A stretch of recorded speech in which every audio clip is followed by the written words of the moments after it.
majority of people here. You are all experts in your areas, okay? So the idea behind this workshop is that we share with each other, okay? I can talk for an hour and a half, no problem. I promise you, even though I have a cold. But what I really hope is that once I start talking, everybody's going to jump in, because that's the best way to run a workshop, and I think you all have expertise to offer from your experience on school councils, or if you're not on the school council, from somebody outside the school council. They may have something interesting to share. I have handed out a sheet, the 7 steps for building an engaged community. That's the frame. See, somebody knew that they were not doing it. That is the framework for this workshop. If we don't get through the 7 steps, that's why I gave you the handout, and if you have any questions afterwards about it, please feel free to share. I'm just going to start out talking a little bit about the school council report this year. I don't know whether you know, we do school council surveys every year. We ask every school council in the province to fill it out. If you have not done so, please do so this year. And we produce a report based on what those school councils feed back to us. So this is this year's report. And notice what it's called, Rethinking School Councils. So part of the conversation, I hope today, will be about rethinking school councils. When we talked about the results of the survey, one of the big outstanding things is that 80% of school councils put communication amongst their top priorities. And I think that is excellent, okay? Interestingly, in the definition of what school councils are supposed to do, there is no mention of communication. Now, we can think in terms of improving student achievement and accountability. A huge part of that is obviously communication. But nowhere in that school council regulation is it spelled out that, in actual fact, school councils should be communicating, because that is the biggest job to me and the most important job that school councils have. So some of the media portrayed this as school councils are doing the wrong thing because they're not talking directly about accountability and test scores. I interpret this as we've been around for many years now. School councils have recognized the need. They know what their community needs, and really it comes down to effective communication. If you are communicating effectively with your community, what it means is they have access to the information they need so that they too can be engaged in their school. Okay. Yes, I love it, a question already, yay! I just find it very interesting that that definition is not in, the policy, because we get the $500 operating grant every year, and one of the things on how to use that operating grant is supposed to be for communicating and engagement with the parents in the community. And the reality is, when school councils were introduced, the government made this legislation. They were new. We all had parent organizations. There's the wonderful Federation of Home and School Associations. There was lots of organizations that existed, but this was new. It was mandated. It was required. It had certain positions. So I think in fairness to the government, they put out there something that they thought would work. And now that it's been around for a few years and people have more experience, I think it's really worth that we should be revisiting it to make sure that it's actually doing, A, what school councils want to be doing, and that it reflects our role, right? Okay. The other thing I quickly want to mention, we just released last week, you may have read about it, a report on First Nations, Métis, and Inuit education in Ontario's provincial schools. So this is not about reserve schools, okay? This is about our schools. If you think that this report does not involve your school, think again, okay? 92% of elementary schools in Ontario and 96% of high schools have First Nation students in them. 92 and 96. This is an exceedingly important report because it requires all of us, to work together to ensure that some of the recommendations in here are followed. Okay, there's 3 that we recognize. There's 3 gaps, okay? There's the resource gap. Kids in northern schools, because they're smaller, have far less access to special education support, to music teachers, to librarians, to gym teachers, okay? So that's a resource gap. There's an achievement gap. there's a large gap between Aboriginal and non-Aboriginal students in our school system that we need to address.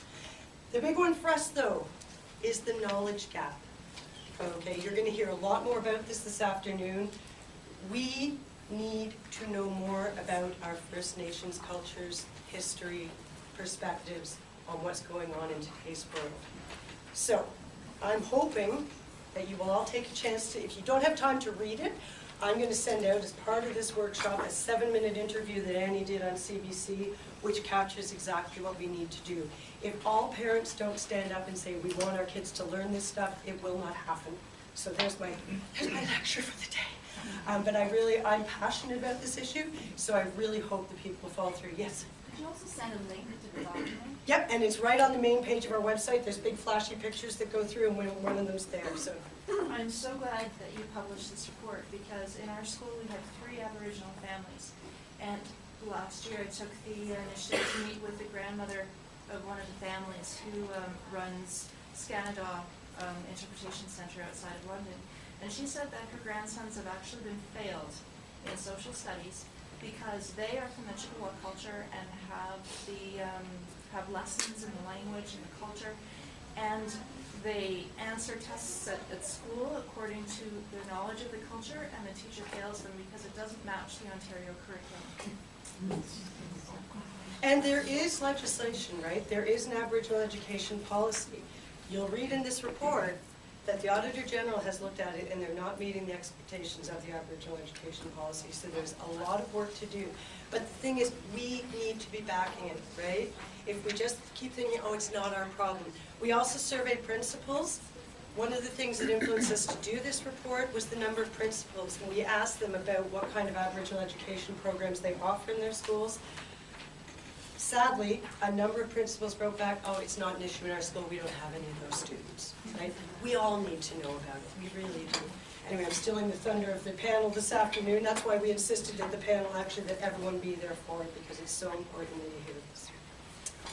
Okay, now that I've done my passionate speech about that, does anybody have any questions or anything else before I start in? Okay, and again, please interrupt me. So, I like to call this workshop 7 Steps to Building an Engaged Community. You may know, probably you got in your package there, the parent involvement tip sheet that we developed a couple of years ago. It has 4 things on it that parents can do to support their children's education. One of the interesting findings that came out of that is that it's actually what parents do at home that makes the biggest difference. So it's having high expectations. It's talking to your kids about school. It's building their learning skills and teaching them a positive attitude towards skill, and it's reading together. Okay, so those are actually things that really make the difference. Alas, school council doesn't show up in the top 4, which is not to say that school councils are not important. 17 years as a school council chair, I can tell you, I think that we have a really important role to play. What I think we need to think about is how we make sure that parents at home have access to those tips. Yes? That document you mentioned, I don't think it's in the It's not?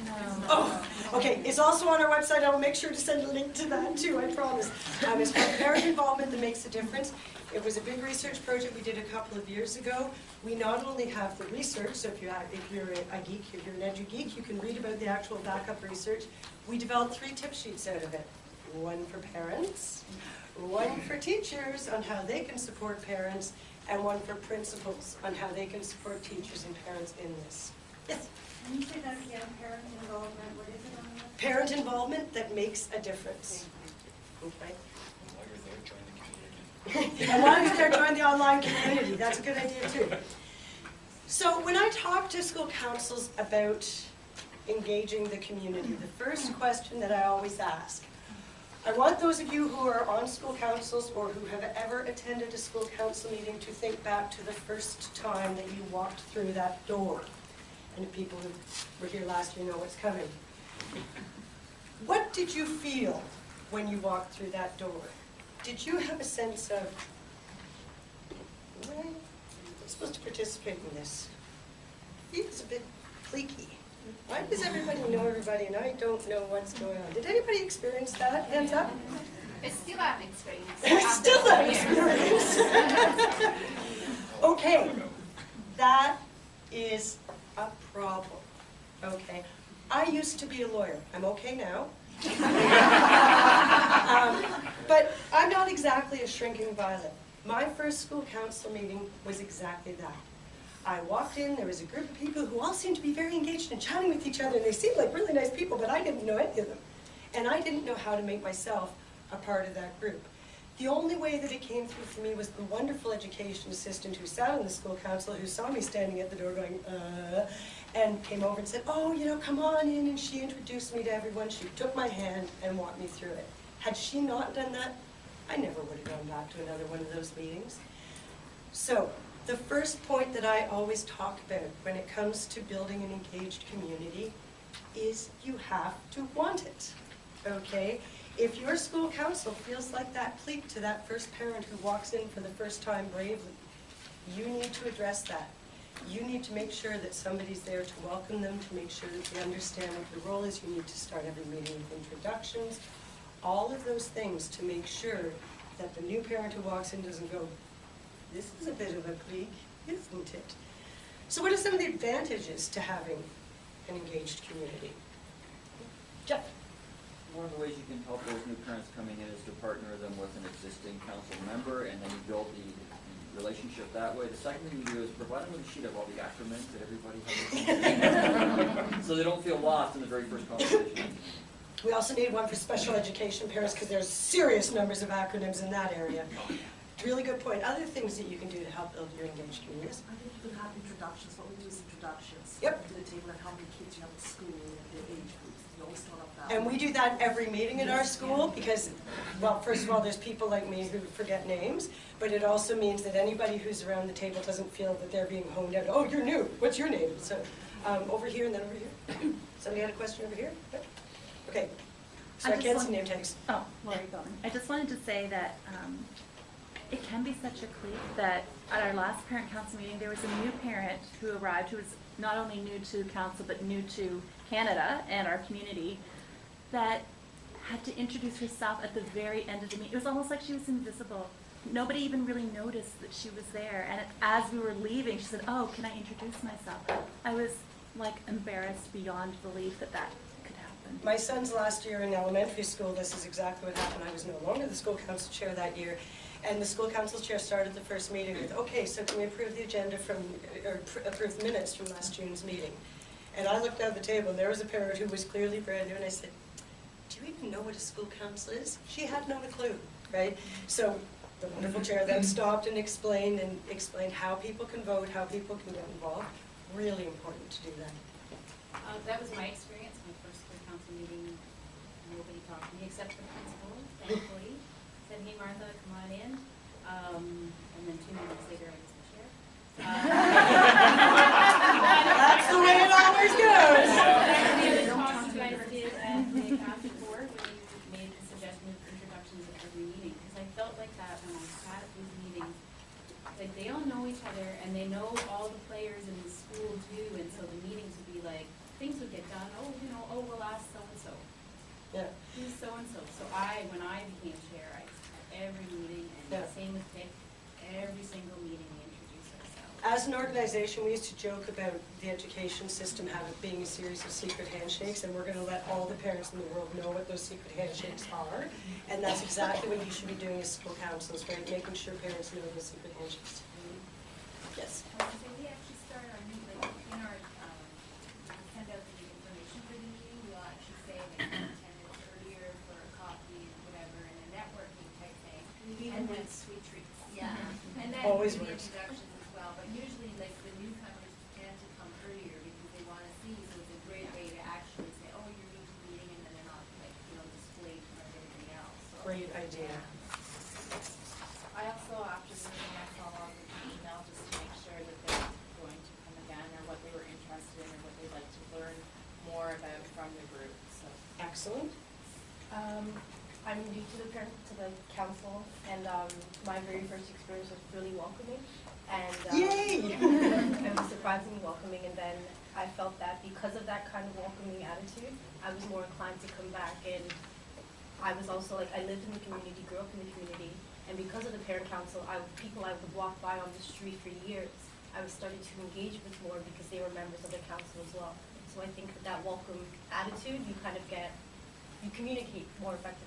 We're skipping all over what we're going to do. What I love about yours is that you're also connecting out in the community. When I talk about connecting with parents, don't think of it as being restricted to the schoolyard, and as soon as they walk onto the sidewalk, it's like, okay, you're off school property, I can't talk to you. Is Amelia in here?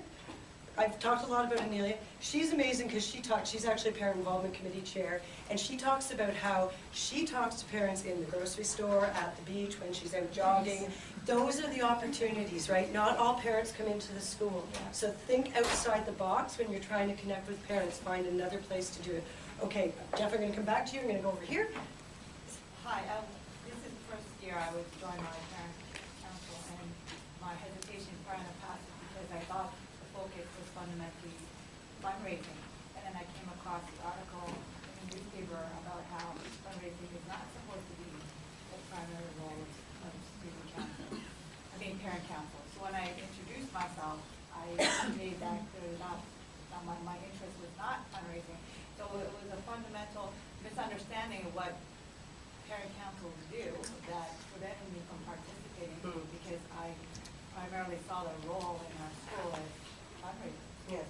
And I think it's really important too to acknowledge fundraising is an important part of what school councils do, and for some parents it's the way they like to engage in schools. So I am not a firm anti-fundraising person in any way, but I think it's really important that there be a balance, right? That you not spend all your time fundraising.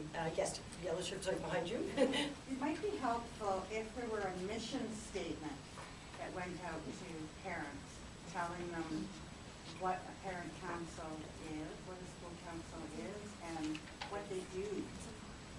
One of the things that I say is don't assume knowledge, right? I'm at the high school level.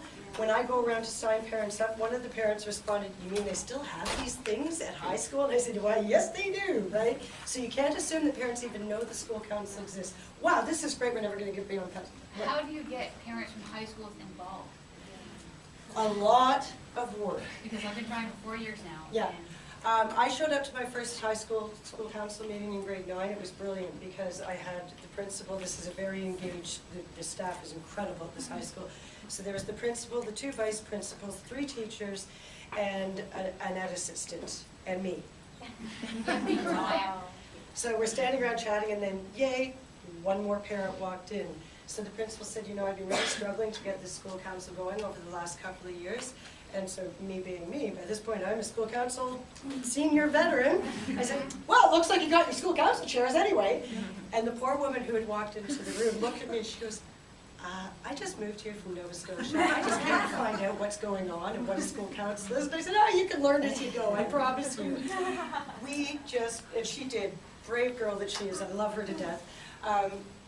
We did it, right? Like I go to every parent-teacher interview. It's really hard to find parents in the school, but any opportunity you have parent-teacher interviews. Hi, I'm Jacqui. Are you on our email list? Hi, I'm Jacqui. I introduce myself. We now have it up to about 15 parents that come out regularly, which is perfect. So, yes. I think one of the things. Speak up really loud. With my second year this year becoming a school chair, and one of the things that I found out that parents should be in a chair should be transparent, because some people have a higher education and other parents don't have that much higher education. So you feel kind of unbalanced of sharing information. So I would like to see school chairs to be transparent, even though the parents are not as well as educated, at least have the same formal, like whatever they're working on, sharing with other parents. Absolutely. And for those of you who are worried about putting your email address out there, welcome to the world of Gmail. Okay? You can have, like, my email address is monarchparkparents@gmail.com. So you can set it up that way. In that way, it also is great for sustainability. So when I leave, I hand over the password and the information to the new school council chair. You don't have to look up a new school council chair. You don't have to have your personal inbox filled up with school stuff. It keeps it neat and organized. And the best part is you can also have a crew of people who have access to those passwords so that they can be responding to people as well.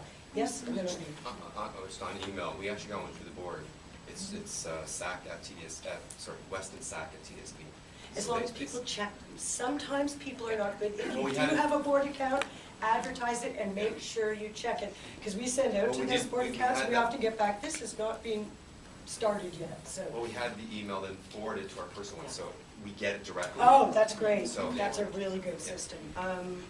Yes. So I'm just wondering, how do people even get parents to begin with? Because I've been on school council as the chair for 6 years now, and it has been myself, the principal, the vice principal, and one other person. Did you have a response? I want to respond to her question. Absolutely, that's what this is all about. No, I'm from Hyde Park Alternative in Toronto, and we're purely on email. So like the little things like sending out notes to parents or whatever, it would be for those new families, meaning JKSK, and grade 7 and 8, because we are a filter school as well. But over the years, we've managed to develop an email distribution list, which includes our administrators and our teachers. So the one thing that worked for us is just having little connections within the classroom. So how we set it up is we have the greater school council, and then within the class, we have a class representative. And then there's a trip representative. So like there's 2 reps in each class. So between the 2 of them, they kind of like know the emails, who the families are, whose siblings are in which class and all that. So we kind of have this small community going on. And then eventually when we have a bigger general meeting, we'll average a good 30, 40 parents coming on. And the other thing that's really important to remember, you are not going to get parents out to a school council meeting by putting in the bottom corner of your newsletter once a month. School council meetings are held every Tuesday, the second Tuesday of each month. Good luck getting parents coming out to that, right? I really believe in community and building community. If you want parents to feel comfortable coming into that school, you need to make sure you're reaching out to them. How do you do that? A few years ago at Hastings Prince Edward, I said it, many years ago, and it was many years ago, just after the programs came out. Does everybody know what programs are? Parents reaching out, grants, funding you can apply for. So a superintendent stood up before me and he said, you know, and I'm really concerned because it's great that the ministry has brought about these programs for parent councils to, and school councils to engage their parents, but, you know, I'm really worried because, you know, they're not being focused on education and they're not being focused on reading and writing and arithmetic. Some people are actually spending money on barbecues. So of course I got up there, well, I have to say I am a big fan of the school barbecue, okay? I am a big fan of movie nights. I am a big fan of fun fairs. As long as there's stuff to do for free, right? Those are the kinds of activities. Movie nights are the best because nobody watches the movie, right? The kids are all running around, playing with each other, and all the parents are standing at the back chatting with each other. I don't care that nobody watches the movie because what I love is watching that community be built. Have a few events like that, there's a good chance that you're going to connect with, and you have to, as school council members, really reach out. You can't just stand at the door, right? You are in there, glad handing, shaking hands, introducing yourself. After you do that about 5 times, then ask them to be on the school council. Yes? I'm new to chairing my parent council in Windsor at Eastwood, and something that we've developed this year that we're working on is we have a fantastic acronym for our council. We're Eastwood Parent Council, so we're EPIC. I've really been working that word with my community, and I've decided that, or it's come to my attention that when, especially people who work, you hear committee, immediately the first word that comes to your mind is commitment. And what do you think when you hear commitment? No way, not me, don't have time, not interested. And so I've taken that and I've kind of taken that, we've taken that a step further and we've moved it from simply parent council right to parent community. And so we have those 2 levels of involvement. So if you want to come out and have a say in council and vote and have, you know, direct hands in change, then you're welcome to do that. But being a member of the community and having your voice heard that way is also enough. And I found that that's helped us to kind of grow our involvement because people don't feel that they're committed to a meeting every month. Okay, yes. Hi. I find we have a very good, big, well-involved school council. We have 16 parents who consistently show 10 voting members. And then we also have others that come. And I find that I feel frustrated because feels like we get stuck into this rhythm of, let's deal with this fundraiser with, and it's a Catholic school, so let's deal with this thing coming up, the sacrament's coming up, this, that's coming up. And sort of channeling money into different things. Rather than, sometimes, like I have 2 boys, so my thing is mentoring boys. And I want that to be something that's prioritized in school. And the board has done a good job of it. Parents and daughters are gonna go, yeah, not important to us. But you know, like, Yeah. so I find it hard to get these kind of things sort of worked into the consciousness of the school and the principal. And if I talk to principal one, he'll just tell me the line that he says, the PR part, allow educators to do it. And I know what he's doing because he's an employer, he's gonna say his staff are well educated and they're doing this. Wow. But, So one of the things that I always suggest is if you have ideas, as a school council chair, I'm really bad for this. If you came to me with that, I would say, wow, what a great idea. Do you want to run with that? Okay. Offer to take on the challenge. Okay. I will find us a speaker. I will set up a thing. Okay. Because people all have great ideas, and then they toss it at the school council. Well, what you should do this. Never, ever, ever say you should do this. If you say you should do this, say, and I am willing to take the lead to help with it, you may find that they're more willing to do that. Wow, there are so many questions, I can't even keep track of them. Can I just answer first, sorry? Oh, yeah, do you want to answer? One thing Yes. that we do is, at the beginning, after we elect at the very first meeting in September, we go through and what we want to talk about in that year. If there's IEPs that people would like to know about, or some kind of learning mathematics or something, we try to focus on one topic per meeting that's away from the fundraising, but we focus on that one thing, and we have a teacher involved that will come in and speak to the parents, so we get not just the fundraising part, but we learn a little bit more about what's happening in the Nice school. balance, yes. I'd also like to speak to your question. Our school council doesn't have a fundraising mandate. We have hived off our fundraising to Home School, which is responsible for our social activities and our fundraising. This allows us to really focus on policy, curriculum enhancement, building partnerships, parent communication, all those wonderful things. So we're not distracted, I suppose, by the cupcakes that need to be sold on Friday, which isn't to minimize the fundraising that school councils do in any case, but it helps us provide a more focused approach to the school government. I love this workshop because it's so great. Everybody can use it. And When the government the ministry gave us our $500 the first time, I held the wine and cheese party for parents. And it was so successful. To this day, most of those parents are still in the school. They come to it. I have it all set up with big, huge pieces of paper on the boards, like the whiteboards and all that. And it's for sign-up days for them to volunteer. By the time that evening is done, I have parents on council or pancake day or pasta lunch or whatever the initiative is. Come in. by the third glass of wine there, so I Honestly, I never have had an unsuccessful year. I've been chair for 12 years now, and it's been great. I was out at Durham Catholic, talking to school council chairs out there on Thursday, so we were doing a workshop much like this, with sharing ideas, and one of the tables came up with school council meetings held in a pub. But the other thing is to think about, I don't know if any of you were here last year and heard Joe Mazza speak. This is my favorite school on earth. I actually follow Knapp Elementary, K-N-A-P-P Elementary. This school, believe it or not, is in Philadelphia, Pennsylvania. I really don't have any children that go there.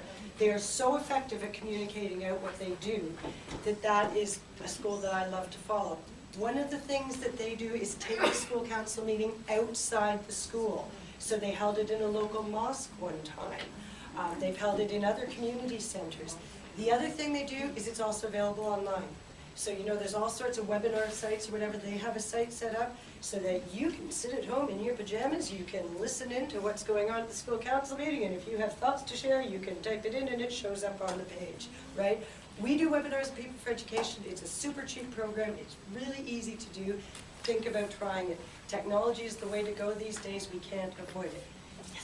Okay, so you were talking about bringing new ideas in and the whole, oh, well, how do you run with it? Well, sometimes there's ideas, but a person can't commit right then and there to run with it. So I'd encourage you not to drop those things. If they are indeed valuable, put them on the agenda for the next time, or send out an email to the greater school community, everybody that you have an email for, people that don't make it to council regularly but still want their input, all that kind of stuff, so you can get the discussion going by email. Somebody might go, okay, well, I have a little bit of time to do that, like, get the ball rolling in little bits. One of the things that showed up in our school council report is the challenge of email, and it's not that people don't have it. Probably 90, and research has actually shown, I know people say, oh, you know, low-income families don't have access. 95% of Canadians have access in their homes to high-speed internet, believe it or not. And most have some kind of access. The trick is getting those email addresses. We were really pushing for advocating for people to work with their principals, to have a forum, go home at the beginning of the year, I give permission to share this email with the school council. The way I've done it at my high school is literally by going to parents individually. It's taken me 4 years, my kid is graduating, and I've got 500 people. Yes. I wanted to respond to 2 people over there. One was with regards to getting your ideas and getting the things you want done on your council.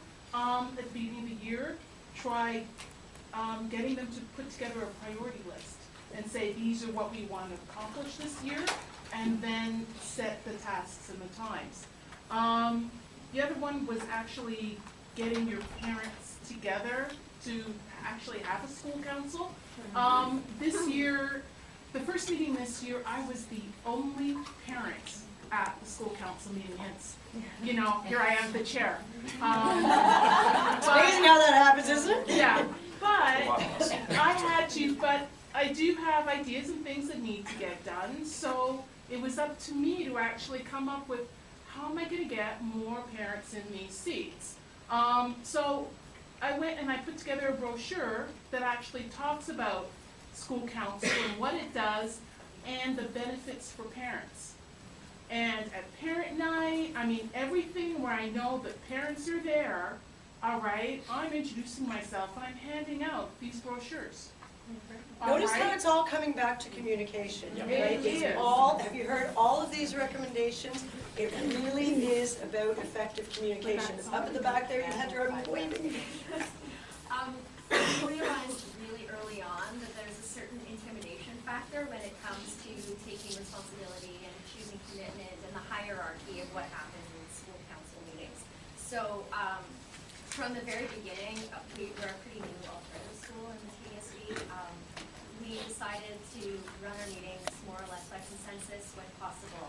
And Most school councils as do an it, I think, equity anymore. piece, if it does come down to a decision where we have to have a vote, every family gets 2 votes regardless of the number of adults in that family. Because we did have, even one single parent should have the same option as having the 2-parent family does, so we made that like part of our bylaws. And the other thing that we noticed this year was that there were people who showed up to the first meeting and they were like, I want to get involved, but I don't want to be chair, and I don't want to have the responsibility. So we just decided, okay, there are 7 executive positions. We're going to rotate. Whoever wants to be chair this month, you can be chair this month. You want to be secretary, take notes, do it. We have one person who's treasurer for consistency, but everything else, it's a council executive, and we just decide as we go who takes which role. You've raised one of the points on this sheet, which is lose the formality, right? We don't need Robert's Rules of Order. You can make a decision without saying, could I have a motion for blah, blah, blah, blah, blah, okay, can we have a vote on that, and the ayes have it, and the nays don't. That really scares people who've never been to meetings. Hell, it scared me when I went to my first one, because I don't do meetings like that. So you need to make them friendly. The other thing I want to mention before I go on is, it's also important to remember, please do not spend your entire lives focusing on getting more people out to council meetings. It will not change. Okay, we've been doing the survey for 5 years. Every year, the range of numbers on school councils has reduced. So it started off at 0 to 60 parents coming out to meetings. This year it's down to 0 to 30 parents coming out. But every single year, consistently, the average is 10, okay? The key thing as a school council is just because they're not coming out does not mean they are not involved, so do not label them as uninvolved parents. And make sure that they have access to the information that the school council has given out. So make sure they have a way to have input, make sure they have a way to learn what's happening. It's a really important thing. Armand, your arm's going to drop off if I don't talk to you. Go. Okay, back to, we also do the handout, the brochure, and we have a template that we actually share between different schools if they want to use it. And in those schools, if you show up to all those events, you hand it out. You can send it home with the monthly newsletter, that if your school sends a paper newsletter out, you can put a link to it on your school website and have it as a web page if you have that available. And as for the email addresses Jacqui was touching on, we actually just put it in our school newsletter where it's a tear off on the back page where they can write in their email address and they can check off if they're interested in any topics that the school council does. Okay, so we who? Do you mean Parents for Education as No. a we? Oh no, I'm School council. I was only helping her. I don't. I'm the vice chair of the PIC for Greater Essex County and also on a couple school councils. Because you said you had it for school councils, I'm thinking, well, you do it for a number of councils, maybe you're... We share a lot of information between all of our school councils and we use our PIC for that. And that is So we will huge, network together too. at all of our meetings Yeah. and we will share best practices as they come up. And I think it's really important that you're not only sharing with the schools in your board, but also in your coterminous boards. Can we all work together, right? I think that everyone who's involved in the education system should have the same goal that every parent has. And it means you people all do too, right? And that is the success of every student. We always have to bring it back to the kids. We are really good at getting wrapped up in our adult issues and our adult priorities. When I talk to parents of special needs kids, I tell them, bring a picture of your child to every meeting, so that when we all start talking about, you told me and you promised me this, we look at the picture and go, oh yeah, this is what it's about, let's work together, okay? So you really have to bring it back to that. Don't be competing for students and parents between schools. Talk to each other, see how you can support each other and build that wonderful community that can be there. Wow, okay, yes. I have a unique perspective. I'm from Bermuda, and we're... You win the award for farthest away this year. So we're in the process of actually thinking about starting school councils, and I have a couple of questions for the group. First of all, what is the difference? How do you define the difference between your PTAs, you have PTAs, and your school councils? Number one. And number two, do you only have parents from the school on your councils? Or we've been considering the idea of having outside organizations that support the schools. You know, whether they're, you know, a construction firm that might help out with, you know, maintenance or whatever, having those organizations as part of the school council. So the reason why school councils are called school councils is because it's supposed to be a whole school thing. It's not a parent council. I mean, we all tend to call it that, we forget. The majority have to be parents. On every school council, the principal has to be a member. There should be a teacher representative. There should be a non-teaching staff representative, so it could be an education assistant, a custodian, a secretary. There's a community rep. So we actually have a formal position on each school council for a community rep. Could be a local business, could be a local religious leader, firefighter, anything like that. So we do actually have positions for that. And I've already forgotten your first question. How the PTAs, how are you Oh, defining and school the councils were mandated a few years ago. Every school has to have a school council. So before that, there was a whole mishmash of different PTAs. Most of them became the school council, so they just transferred into that. Okay. Some schools still have, in Ontario, we have the home and school associations, which are actually independent bodies, so they can fundraise separately from the school. So some schools actually run two, so they run a home and school association and a school council, and then they divvy up the work between them. The vast majority of schools, you talk about having problems getting parents out to one meeting, imagine trying to get them out to two. So the vast majority have gone with the school council. And so the PTAs are now sort of... They're the school council. They are the school councils, really, that's what it is. Yes. The Ministry of Education has a council member book guide. Guide, yep. Yes. Are you suggesting then, just to clarify, that we shouldn't be following that, or we should? Oh, no, I mean, if you look at the guide, it's probably what you're doing already, right? No. Oh. Now, I'm also, I probably, parties. right? probably the worst person to ask this because I live my life by the policy of better to ask forgiveness than permission. If it's working for you and your community and your school, don't sweat it, right? Your volunteers, what are they gonna do, fire you? Okay, go ahead, try and make it more organized. I'm sorry, I shouldn't say these things. This is where I get in trouble.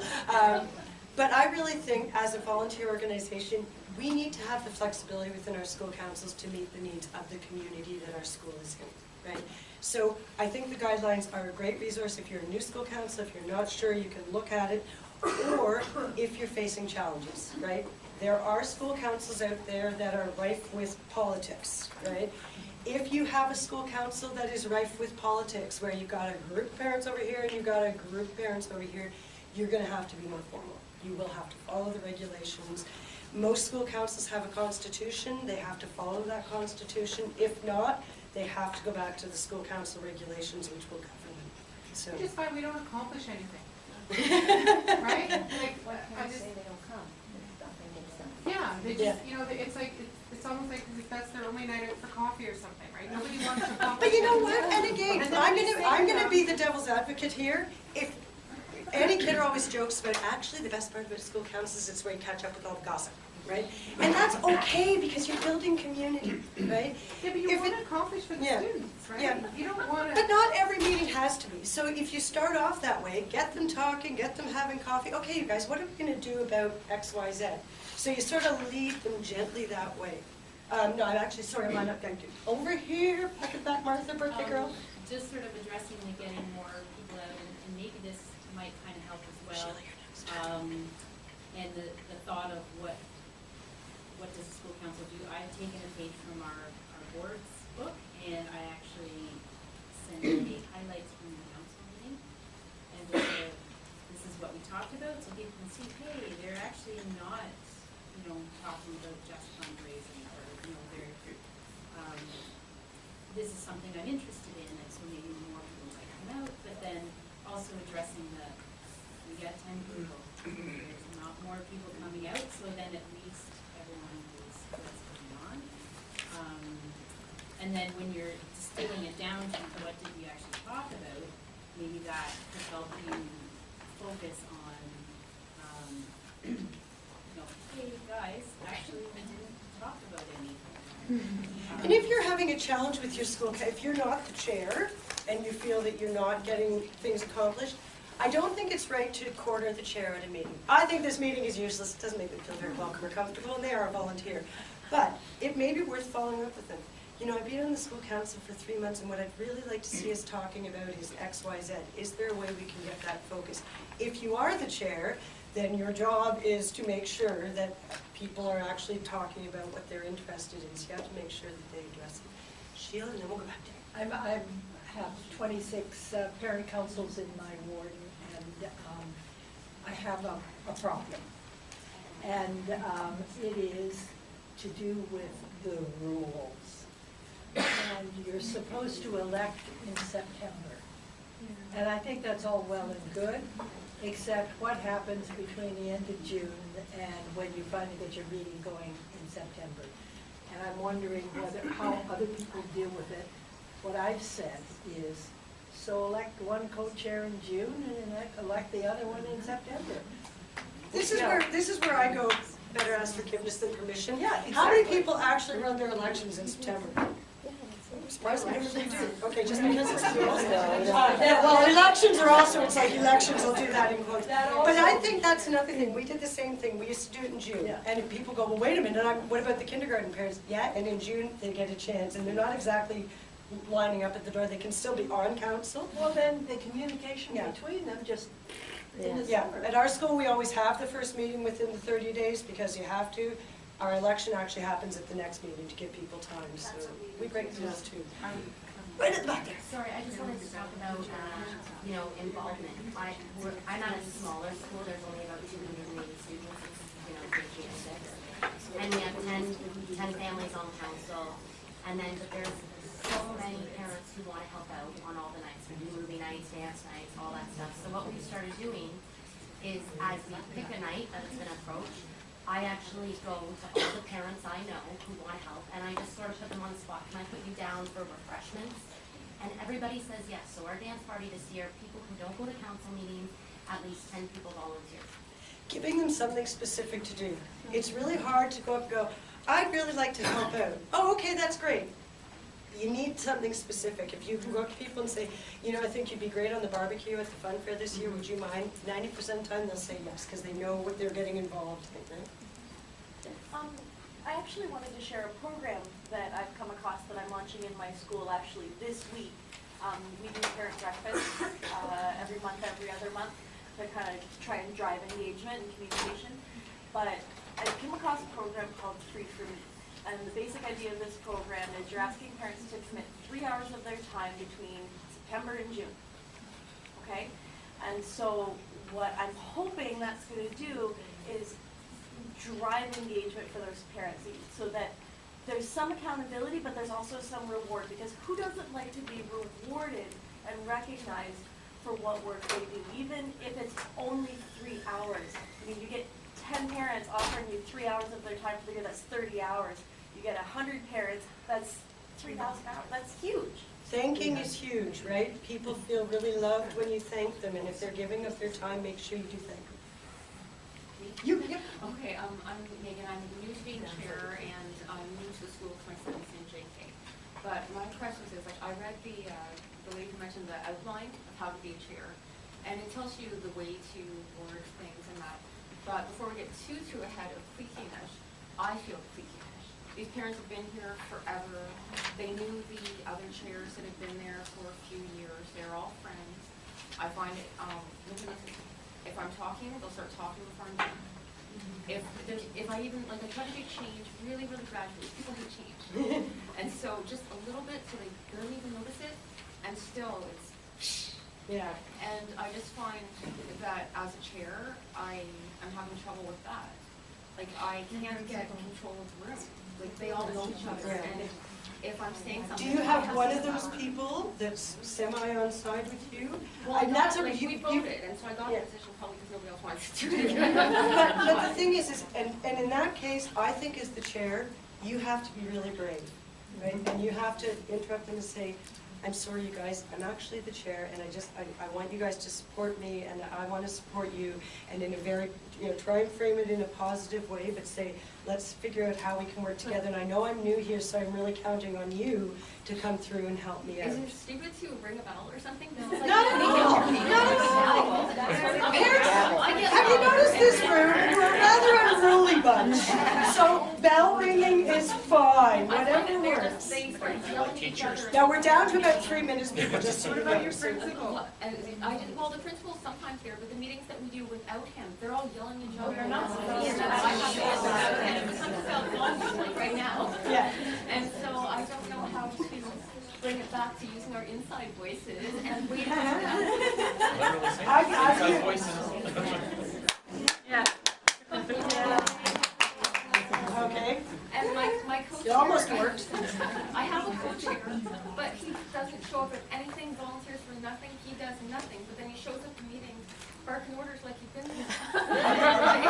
I don't know, he just likes, I think, the power trip of being, here's the meeting.